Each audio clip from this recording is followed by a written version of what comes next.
సిద్దిపేట జిల్లా హుస్నాబాద్ మున్సిపల్ ఎన్నికల Congress party councillor అభ్యర్థుల జాబితాను మంత్రి పొన్నం ప్రభాకర్ విడుదల చేశారు. పార్టీ స్క్రీనింగ్ కమిటీ చైర్మన్ మంత్రి తుమ్మల నాగేశ్వరరావు ఆధ్వర్యంలో హుస్నాబాద్ మున్సిపాలిటీ ఎన్నికలకు సంబంధించి 20 మంది కౌన్సిలర్ అభ్యర్థుల పేర్లను ఖరారు చేశామన్నారు. 10 ఏళ్లలో హుస్నాబాద్ కు ఏం చేయని బీఆర్ఎస్ నాయకులు ఏం మొహం పెట్టుకుని ఓట్లు అడుగుతారని విమర్శించారు.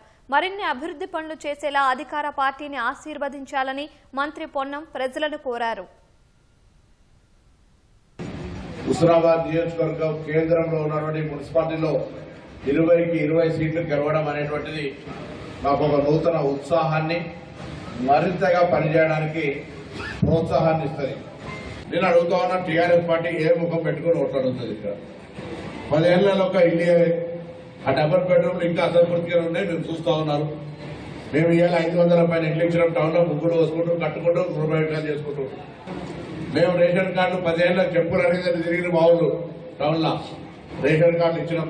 హుస్నాబాద్ మున్సిపల్ ఎన్నికలకు సంబంధించి పార్టీ నిర్ణయం మేరకు party screening committee chairman Tummala Nageswara Rao గారు హుస్నాబాద్ సంబంధించినటువంటి 20 మంది అభ్యర్థుల జాబితాను విడుదల చేశాడు. అందుకు సంబంధించిన కాపీని ఈ సందర్భంలో విడుదల చేయడం జరిగింది. దయచేసి నేను హుస్నాబాద్ ప్రజలందరినీ కూడా కోరుతా ఉన్నా, పార్టీ తరఫున కోరుతా ఉన్నా, ప్రభుత్వం తరఫున కోరుతున్నా, శాసనసభ్యులు కోరుతున్నా, మా నాయకత్వం అంతా కూడా కలిపి ఈరోజు టౌన్ లో ఉన్నటువంటి 20 డివిజన్లలో కాంగ్రెస్ అభ్యర్థులు గెలిపేయండి. ఒక్కసారి మీరు అసలు మా హుస్నాబాద్ ఇంత అభివృద్ధి జరుగుతుందా, తొలిసారి మంత్రి అయినందుకు ఇంత పెద్దగా జరుగుతుందని ఒక ఫీలింగ్ ఉంది.